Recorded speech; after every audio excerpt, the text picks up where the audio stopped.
আসসালামু আলাইকুম। হাজির হয়ে গিয়েছি দিলখুশ ড্রিঙ্কসের রেসিপি নিয়ে। আমাদের আজকের ড্রিঙ্কস সানসেট মকটেল। দেখতে যেমন লোভনীয়, খেতেও আলহামদুলিল্লাহ। তো চলুন দেখে নেওয়া যাক আমাদের রেসিপিটি। এর জন্য প্রথমেই তরমুজের জুস করে নিচ্ছি। তরমুজের জুসটা এভাবে করে নিলে আর ছাকার কোনো ঝামেলা থাকে না। এরপর লেবুগুলোকে স্লাইস করে কেটে নিচ্ছি। যারা এখনও ভিডিওটিতে লাইক দেননি প্লিজ ভিডিওটিতে লাইক দিয়ে আমার চ্যানেলটি সাবস্ক্রাইব করে পাশে থাকবেন। পাশে থাকা বেল আইকনটি বাজিয়ে দিবেন, এতে করে আমার সকল ভিডিওর নোটিফিকেশন পেয়ে যাবেন সবার আগে। একটু সুন্দর দেখানোর জন্য গ্লাসটাকে একটু ডেকোরেট করে নিব। জাস্ট কিছুই না, পাশে একটু লেবুটাকে ঘষে নিয়ে একটু সুগারের মাঝে এটাকে গড়িয়ে নিচ্ছি। এতে করে গ্লাসটা দেখতে খুব ভালো একটা লুকস আসবে। আর কথা আছে না, আগে দর্শনধারী তারপর গুণবিচারী।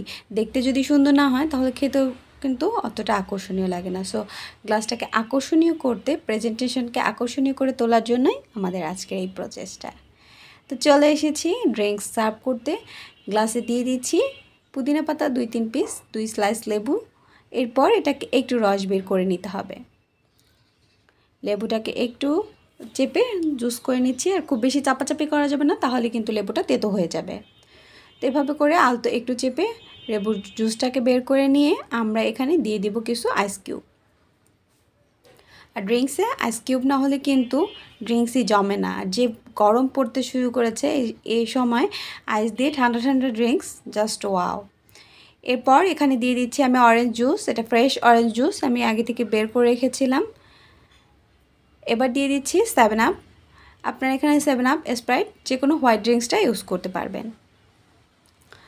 আর দিয়ে দিচ্ছি সেই বের করে রাখা তরমুজের জুসটা।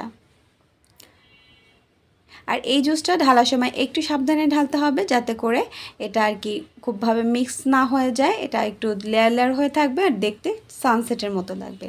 যার কারণেই আমার আজকের ড্রিঙ্কসটার নাম সানসেট মকটেল। কেমন লাগলো আমার আজকের এই ফ্রেশ ড্রিঙ্কসের রেসিপিটা কমেন্ট করে জানাতে একদমই ভুলবেন না।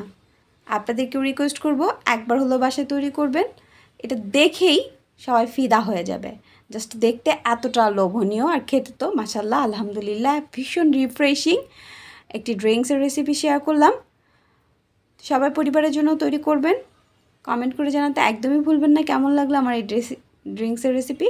তো আজ এই পর্যন্তই, আল্লাহ হাফেজ।